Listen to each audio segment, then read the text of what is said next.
can see people are still arriving, but I think we'll make a start just in the interest of time.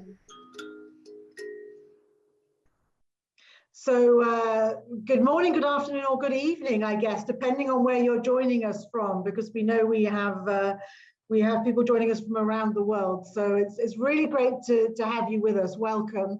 Welcome to the third MIDEQ Share Out. My name is Heaven Crawley. I'm director of the South-South Migration Inequality and Development Hub, otherwise known as MIDEQ. MIDEQ stands for Migration for Development and Equality, which for us reflects very much the history of migration, its history as a contributor to human development for all of us around the world, but of course also a process which is associated with inequalities. And it's that interface that we're really interested in exploring more. I'm not going to say very much, I'm just going to hand over to my colleagues, but just so you know, the really unique thing about MIDEQ is that our research is located exclusively in the global south, and of course, slavery and the history of forced migration is another feature of that. We're really interested in looking at our research in the context in which migration takes place, rather than focusing exclusively on migration processes, which is a tendency of a lot of work on migration. And we're really interested in historical context, because so much of what we see now in relation to migration inequalities is tied into the history of how migration has come to be in the context within which we're working. And I think there's no clearer example of that than the topic that is the focus of the conversation today. And we're very delighted to have with us today a team of colleagues who are working on some really interesting strategies for trying to better understand how we might address some of these challenges in the context of sub-Saharan Africa, given the history of slavery with which that continent is connected. I'm going to hand over now to my dear colleague, Professor Louis Hearns-Marcellin, who is our colleague leading the work in Haiti, which of course, again, historically has been fundamentally affected by the violence of slavery. And I'll leave it to Hearns to take forward the conversation, but thank you all for being here, and thank you in particular for our speakers. Really looking forward to the discussion. Thank you. Okay, thank you, Heaven, and thank you, the distinguished panel. So rapidly, I'm going to introduce the panel so then we can start the discussion, because I think that things are going to be very, thoughtful in this discussion. So the Anti-Slavery Knowledge Network is based at the University of Liverpool. It centers on creative arts-based approaches as a way to understand, critically engage with, and tackle modern slavery, as well as exploring the connections between modern slavery, trafficking, and migration. Our speakers today include Professor Charles Fosdick, a member of the MIDEQ Advisory Board.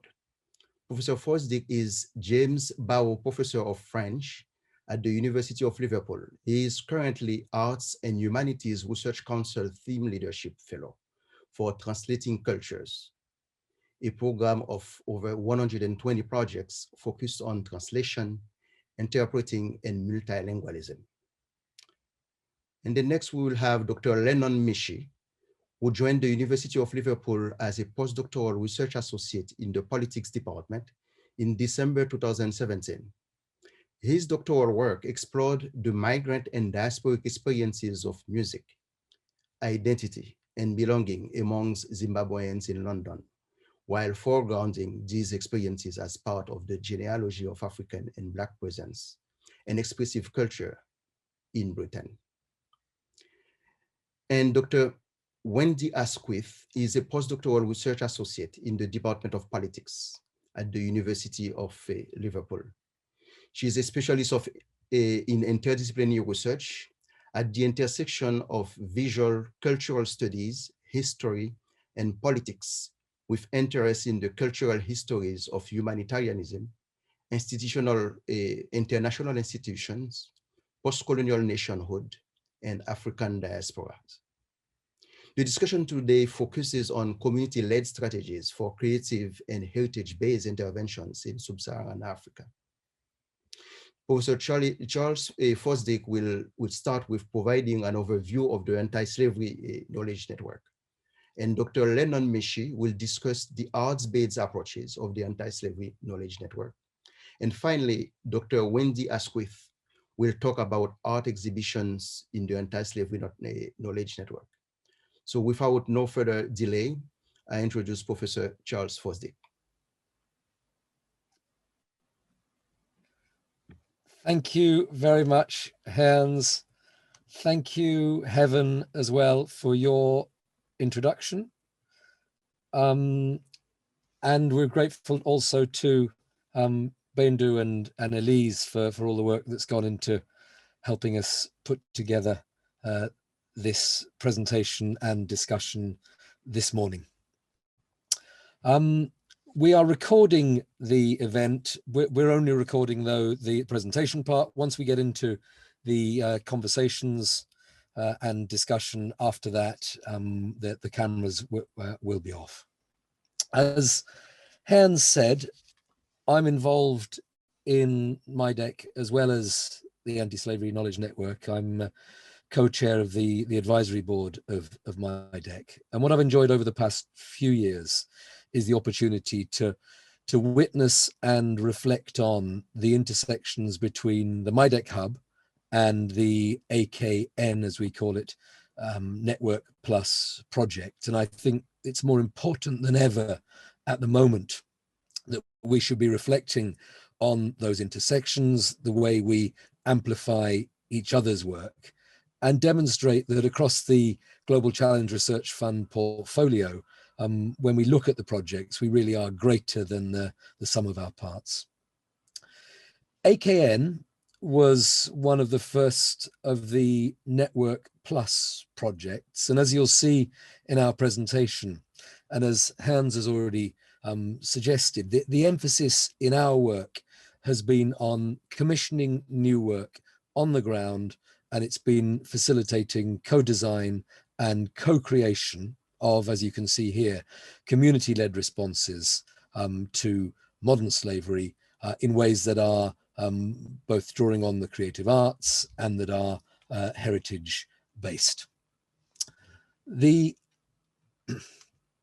AKN is, as Hans said, based in Liverpool. In Liverpool, we work closely with the Centre for the Study of International Slavery, which is a partnership with the International Slavery Museum. We're also increasingly associated with the Policy and Evidence Centre on modern slavery, of which Liverpool is a part. But it's probably a good point now to mention our partners, which are the University of Nottingham, the University of Hull, and crucially, the University of Ghana in Legon as well, where we work closely with colleagues in the Department of Archaeology and also the Ghana Museums and Monuments Board. My aim over the next couple of minutes is to give you an overview of the AKN's work. As you know, we're funded by the AHRC through the Global Challenges Research Fund. And we were set up in 2017 to explore how arts humanities-based approaches, how creative approaches can address contemporary forms of enslavement by adopting community-engaged human rights focus, which often seeks to bridge the gap between contemporary concerns and historical manifestations of slavery. We've commissioned, as a result of being a Network Plus, 14 really quite innovative community engaged projects across now 8 countries in Africa. You can see here Francophone and Anglophone Africa. So Niger, Mali, Ghana, Sierra Leone, Nigeria, the DRC, Uganda, and Kenya. And when we look at those projects, we see evidence of collaborations between a really quite broad range of partners, 32 partners, partners which include universities, community enterprises, charities, and also faith-based organizations. And what's been really exciting about the network is also its cross-disciplinary reach. So within those 14 projects, we've seen engagement from at least 18 different disciplinary fields, some of which are not surprising given our subject matter, politics and history and heritage and archaeology, but also stretching across filmmaking, communication studies, drama and architecture. We think that AKN is the first extended effort on this scale to address slavery as a core development challenge in sub-Saharan Africa via the approaches we've adopted, that is arts and humanities related approaches that seek to deliver community engaged, community generated anti-slavery work. At the heart of the bid was a commitment to what we called activated community memory. So that's using heritage within communities as a resource for social change. And we've complemented this focus on heritage with an interest in participatory arts-based strategies, which we hope have been a means of empowering the Global South communities with which we're working to play a central role in their own right in tackling contemporary slavery. We've been interested across the commissioned work to see the ways in which the power of the arts and humanities can really be harnessed to complement and provide often an alternative to the usual top-down focus when we talk about anti-slavery activism of international legal agreements, measures adopted through trade and diplomacy and various intergovernmental initiatives. And across our 14 projects, we've seen this attempt to build on participatory approaches to development more widely that recognize, as you can see here, the real transformative potential of existing but often untapped cultural resources and heritage, and crucially, and you recognize this very much in MIDEQ, the genuine value of co-designed and co-delivered work. Just to give you a flavor of how the Network Plus activity has unfolded, we had 3 phases.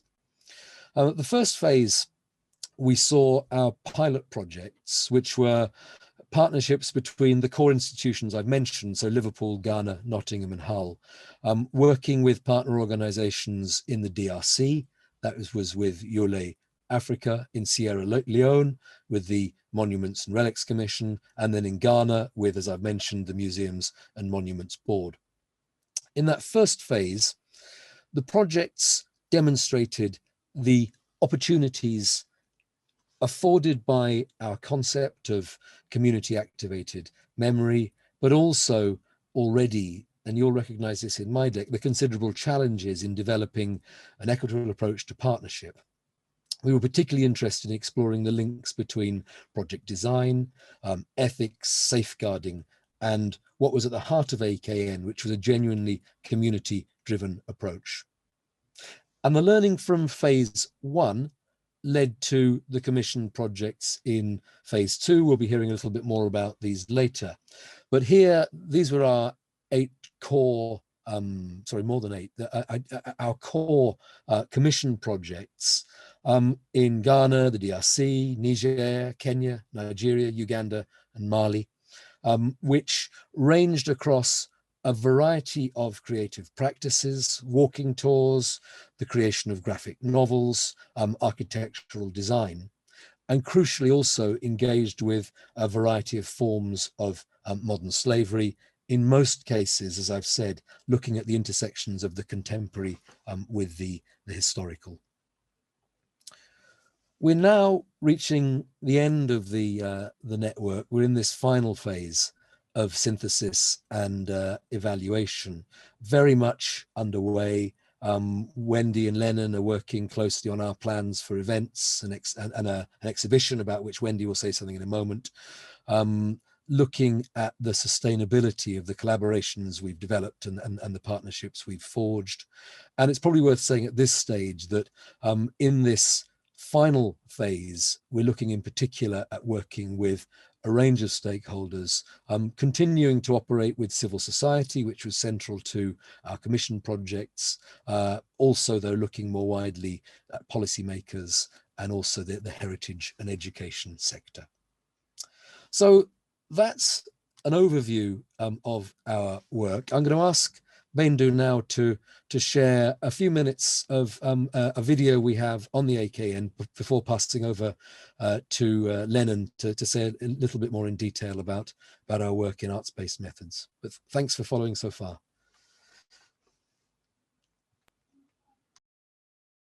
The Antislavery Knowledge Network is led by universities in Africa and the UK.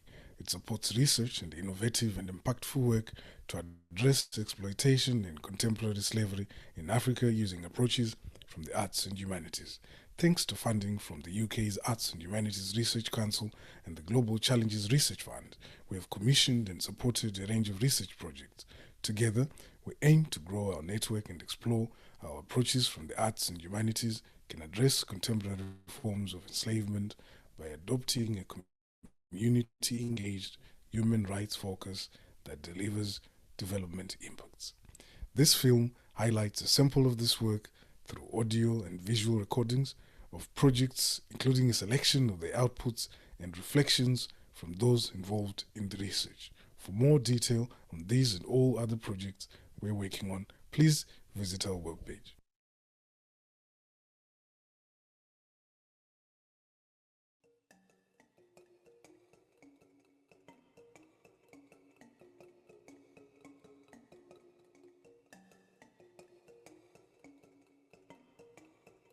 This was a project that had 3 phases. So the first phase was where we had interviews with people who had gone through have lived experiences of modern day slave trade. We also interviewed people who don't have any lived experience at all in modern day slavery.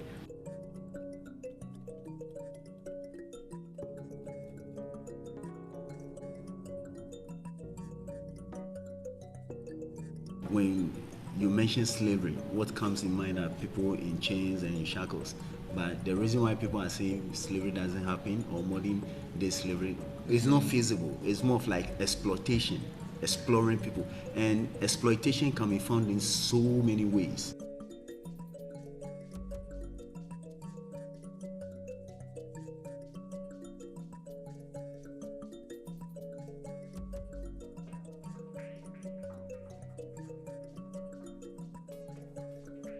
At the end of every performance, we engaged with the audience in a post-drama discussion, and they were able to confront an issue which a lot of people don't want to face, and the link that it has with historic slave trade.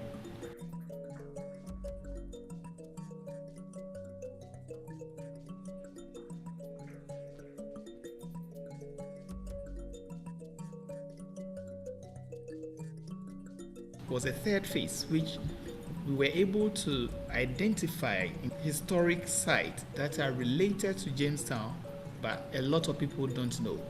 So this gave us the opportunity to design a virtual tour of Jamestown to share it to the world.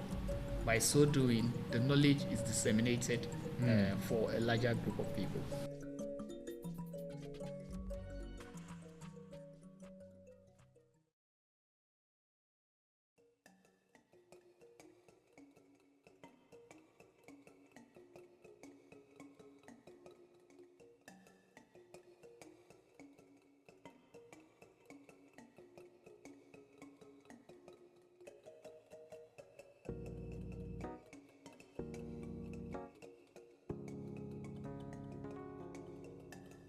In the mind of people, right from local, national, and international level, former child soldiers are looked at as hopeless people, and they can't do anything either to themselves or to the community.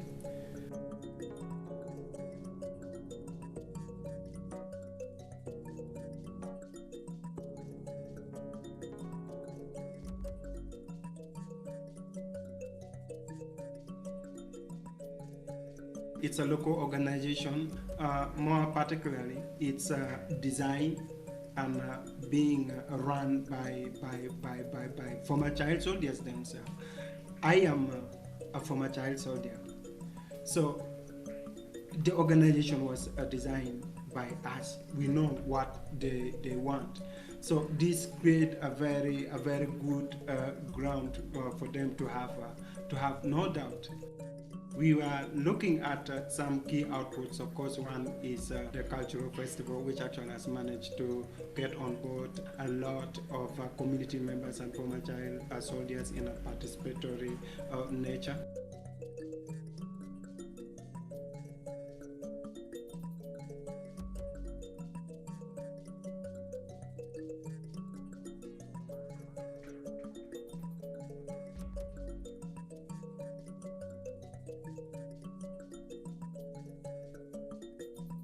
Actually, some of the community members testified on the group.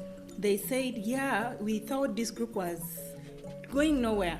But when we saw how the group has been transformed, yeah, like people from the community started coming in to join the group. Now the group has expanded from 30, I think they're about 60 now. And at the end, it's not only former child soldiers, we have also the community where former child soldiers stay. They also get together, and at the end you realize that this has been very effective in creating community cohesion and allowing former child soldiers and also the community members to come together and interact and to learn more and know better each other.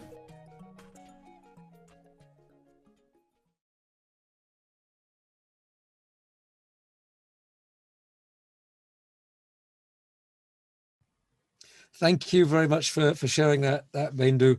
The rest of that video is available via our website, but that was really just an attempt to share with you through those two very different case studies in Ghana and Uganda, to share with you a sense of the diverse forms of modern slavery with which AKN, through its partners, is engaging. In Jamestown, there's a focus also on modern slavery in the fishing industry. You saw also with the case with Yolred in Uganda, the work with child soldiers. Jamestown in particular is rooted, and you got that sense from the walking tour there, in historical context. But I think what those two case studies make clear as well is that the diverse range of creative responses, the incredible range of creative responses that we've seen generated across the network, including performance, including innovation in heritage practice, and some fascinating work in the graphic form as well. I'm going to hand over now to Lennon, who is going to talk precisely about AKN and centering arts-based approaches. Thank you, Over to you, Lennon. Thank you. Can you hear me all right? Sure. We can hear you clearly. Yep. Good. Awesome. So I'm going to just give a brief overview and the exemplification of some of the work that we successfully commissioned as the AKN, and the kinds of participatory arts-based approaches that this work produced. I think one of the things that I wanted to emphasize in terms of these participatory arts-based approaches for us is that they have offered very multiple and varied ways of conceptualizing what we understand as modern slavery and exploitation. And that one of their functions has been to reimagine or imagine otherwise how we understand exploitation in the present and its relationship to the histories of slavery in these African contexts, but also in some ways, as Charles was pointing out, offering alternatives to conventional sometimes statistical, technical evaluations of what constitutes development, especially in a space in which the hegemonic understanding of development is emanated from a particular political and economic canon that determines what constitutes development. So these approaches have been for us very enlightening and productive, especially because they've been led by and produced by the communities that we've worked with. I mean, in addition to them being creative outputs, they've really centered the work of this community and their voices in ways that may not necessarily entirely subvert traditional development models, but we, as the AKN team, have played a more facilitative and enabling role, but not an overdetermining in the particular kinds of approaches that have been taken and the work that these projects have produced. So the expectation in what we requested of these projects was that they are collaborative, that they address specific demands that are driven by the needs of the community, and that they look to particular impact, which again we were not prescriptive of, to say the impact that statistically fit within a singular model, which is why you then also see that within these multiple and varied arts-based approaches, the projects have been able to attain different impacts. And so some of the outputs you've already gleaned from the short clip. We've had animations, graphic novels, our self-guiding projects produced guidance for practitioners and policymakers, and local and national events like the Arts Festival that you already held at the end of 2018. Yeah, if I remember. Can I please get the next slide, Charles? Yeah, we just showing the examples. I think there's one that just is the examples of the specific projects and what they did. I think it's one after, yeah, I think it's one after this one. Yeah. Right, I'm not sure I have. Maybe not. Did we just give it? It's all right. It's all right if it's not coming up. I'll just talk to them.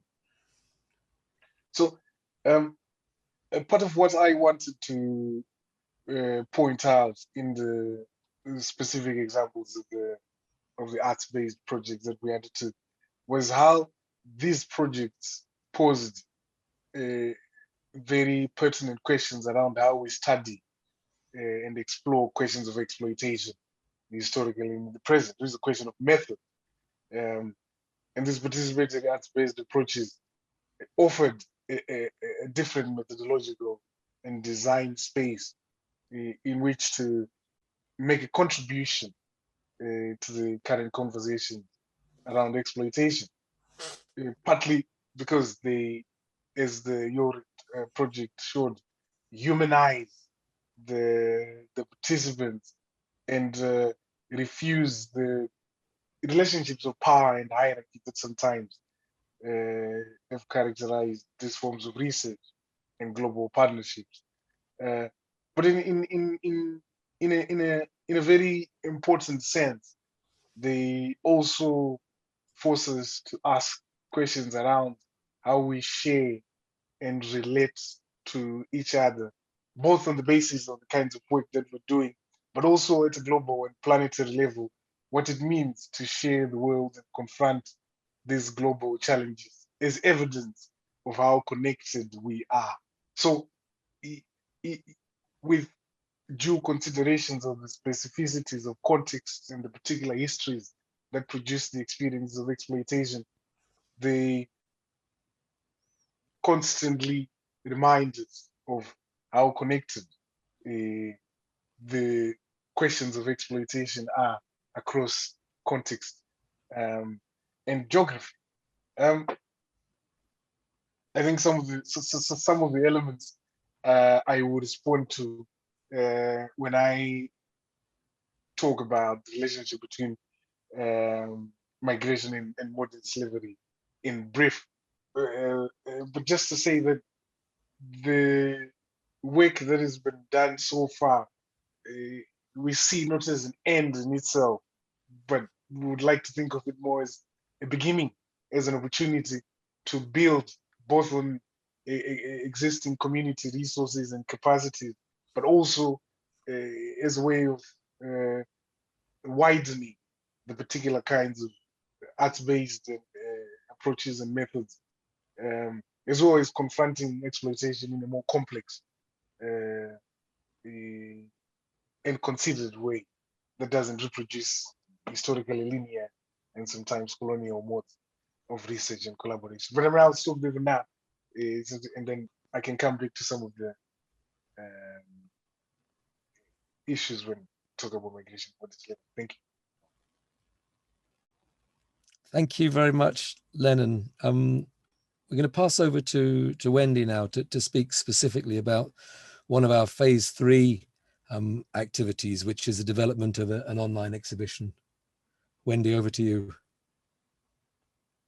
Thanks, Charles. Hi, everyone. So as Charles mentioned, what I'm going to be talking a little bit about today is the exhibition that we're currently planning. So I started working with the AKN team about 2 months ago now to start thinking through ways to draw together material from our first 2 phases to showcase the really rich array of materials that our partners have produced across those 14 projects. So if you just go to the next slide, Charles, please. So I think Charles and Lennon have already mentioned a little bit about this, but we're really blessed by the huge creative range of material that we've got to work with from the 14 projects across phases 1 and 2. And it includes things from graphic novels and animations, which you saw a little bit of in the video we showed, to sort of innovative heritage-based activities, theatre productions, mapping and documenting activities, co-curated survivor narratives of various forms, so audio materials, as well as textual literary materials and architectural design brief as well. And I'll talk a little bit more about a couple of those cases in a minute.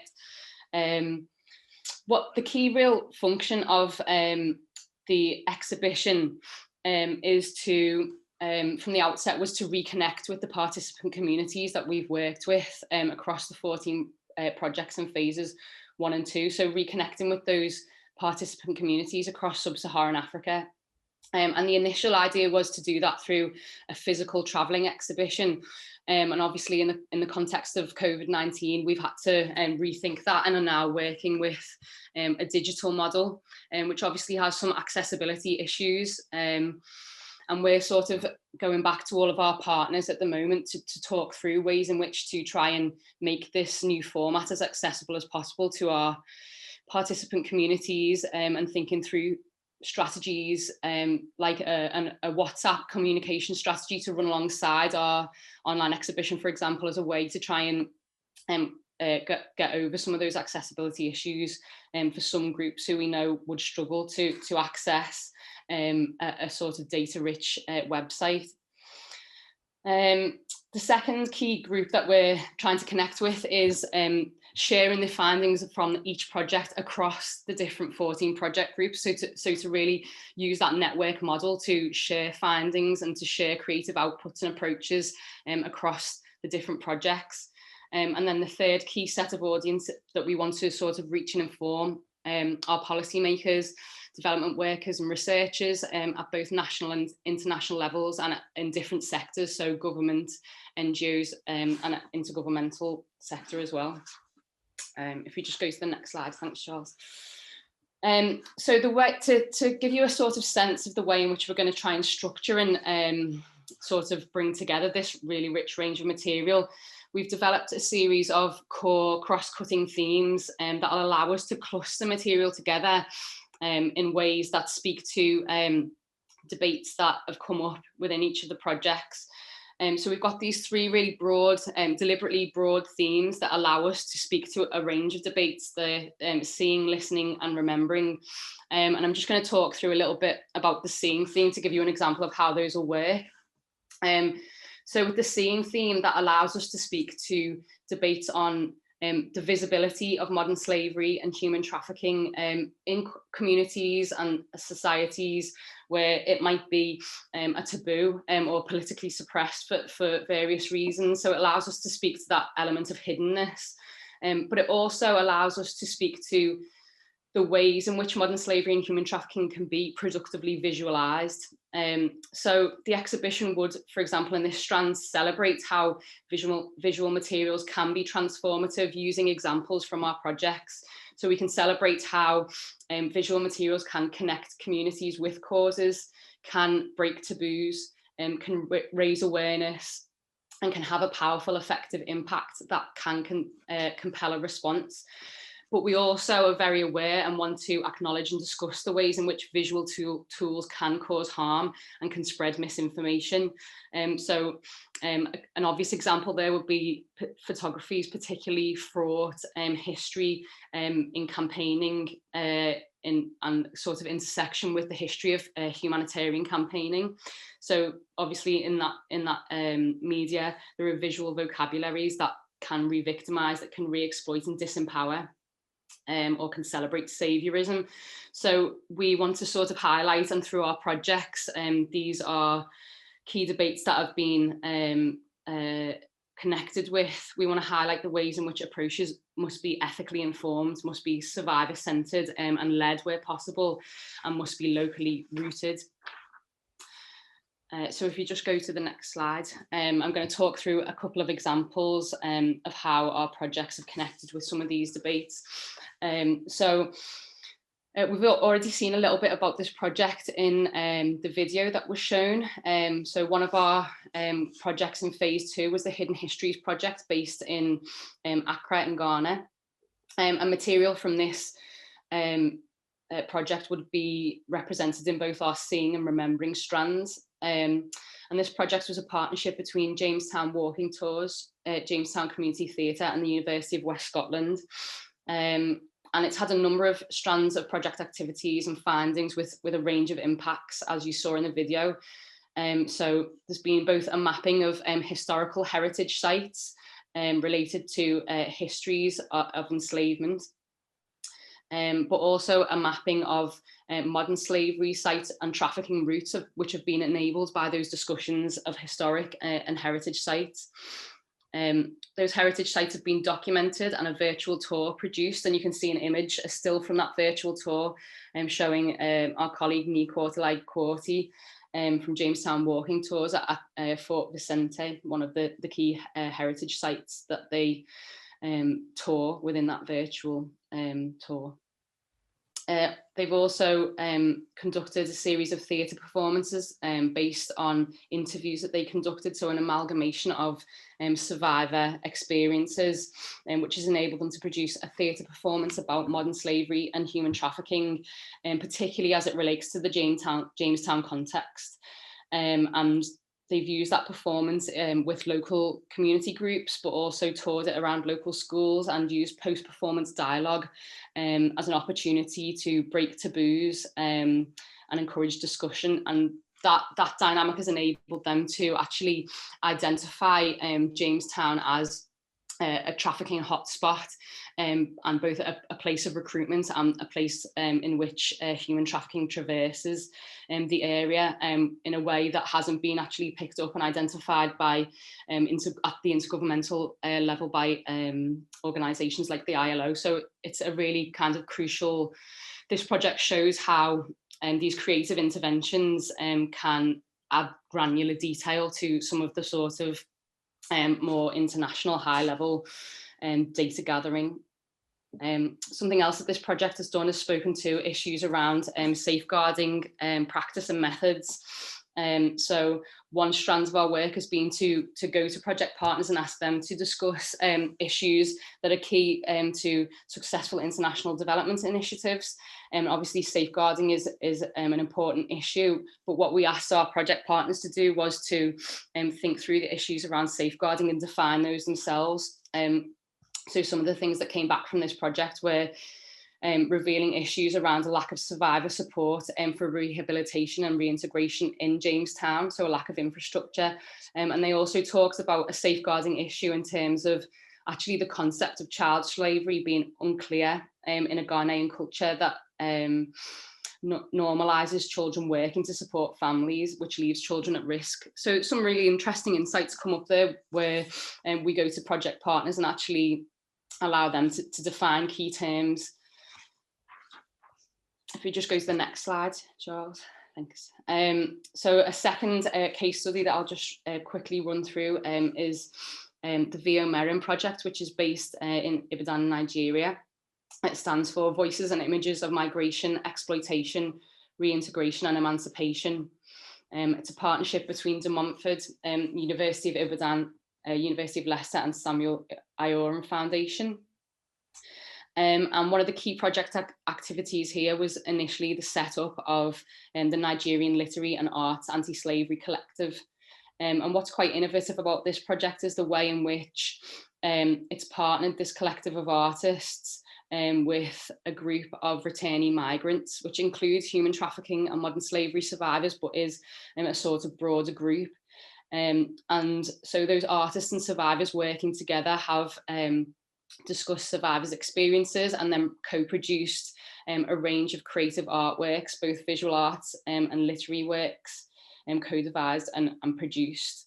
And you can see one of those on the right of the screen here, which is a piece by Ufanai called A Fighter's Emancipation, a really beautiful artwork that visually speaks to and powerfully and emotionally effectively speaks to the experience of a survivor, but breaks with a lot of those problematic visual vocabularies. So we see, you know, an adult family together. This is not an image of a lone child or just a child and a mother. It's an image of an African family and a woman comforted by a father. This work does a range of things, has a range of impacts, as many of the other projects. It raises awareness, it can break taboos within society. There's been also an element of producing a graphic novel for young people, which is enabling local children to think through how modern slavery is configured within their local context and thereby develop personal risk strategies against modern slavery and human trafficking. Some of the data that's being collected, the qualitative data from survivors, is helping to inform policymakers and support rethinking survivor reintegration and infrastructure. And then if we just go to the final case, thanks, Charles. So this case is the Healing Spaces programme based in Uganda and Kenya. And this is a partnership primarily between the Dream Revival Centre,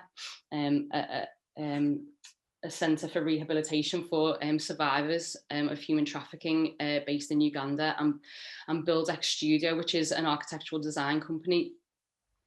And their project is a really innovative one, which has created a design framework for safer and healthier care facilities for human trafficking survivors.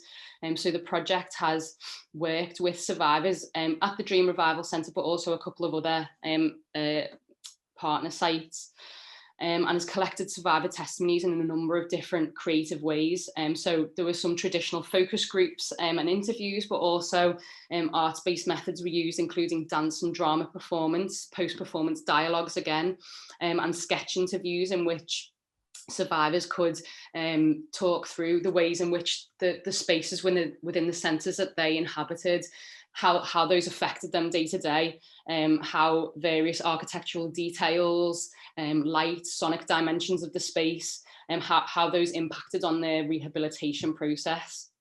And based on all of these project findings and all of the different ways in which survivors have supported the development of the framework. The project has developed this new framework for thinking through how safer and healthier care facilities can be produced. And in the next phase of the project, I know Build-X and the Dream Revival Centre are working to develop a concept so that they can actually build an entirely new facility based on the framework that they've developed with AKN, which is really exciting. So I think I'll leave it there because I know we want to have time for discussion, and I'll hand back to Charles. Okay, that's great. Thank you very much, Lennon and Wendy, for sharing that overview of our work and giving some very clear examples of the projects that have emerged. We're really grateful to both of you for all you've done in terms of collaborating with our partners and ensuring in this final phase we're maximizing the visibility of the work that's been carried out. We're now going to move into the final phase of this meeting, and that's a chance for any questions you've got, but also an opportunity to explore any of those clear intersections between the work of MIDEQ and AKN, particularly where migration meets modern slavery. We've also got with us our principal investigator, Alex Balch. Alex, who is currently the Director of Research at the Policy and Evidence Centre on Modern Slavery, and Alex is here also to answer any questions or any points you might raise. I wonder, before we go into that though, Lennon, did you want to say a few words from your perspective, given that this is one of your research specialisms, about the way in which AKN has already highlighted some of those links between migration and modern slavery? Yeah. Well, just quickly. I mean, I'll just give one example. But I think in general, the relationship between migration and modern slavery, I think, partly pertains to the sort of structural, socioeconomic, and political conditions that produce vulnerability. And these vulnerabilities are vulnerabilities to exploitation, but they are also the conditions that generate the demand for mobility. And also shape migratory patterns, whether these patterns of mobility are south to south or they happen at a sort of international, sort of transnational, global south, global north way. In our work as the AKN, some of the relationships between migration and modern slavery are evident, for instance, in our work with the Anglican Development Services in Kenya, where they've worked with women who are survivors of trafficking to the Middle East or the United Arab Emirates. And similar conversations also come up in our work with Jamestown Theatre. And I think the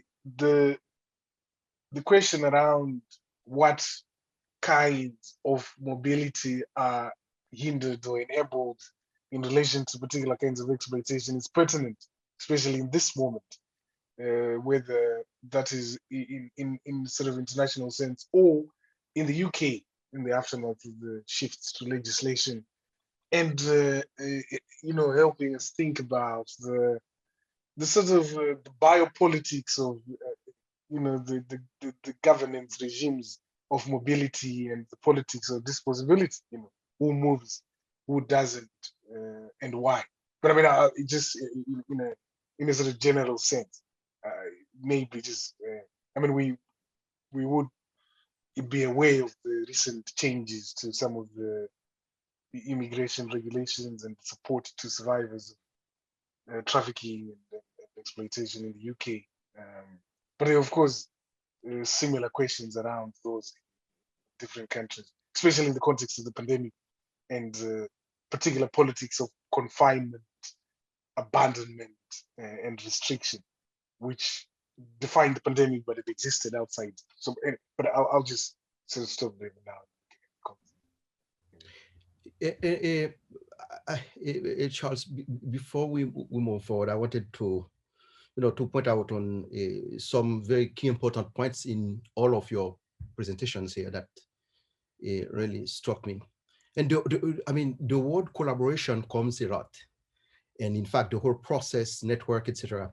And what is very, I think that is foundational about it, and is the fact that this collaboration is a transformative collaboration. The collaboration becomes not just a kind of it's a process of synergetic process around activities, but at the same time, there is a kind of healing, and managing trauma, healing with, what history has, bequeathed us as legacies, and there is a kind of agency, new agencies that emerge out of it. And I think that those are kind of a point for me. This point is critical because it allows me to think also other dimensions, the transatlantic dimensions of the problematic of slavery. And Lennon, I like very well a lot when you talked about the whole, it's not just global, the whole process, of disposition and control and possession of others, and incorporating them within different regimes of domination. It's planetary.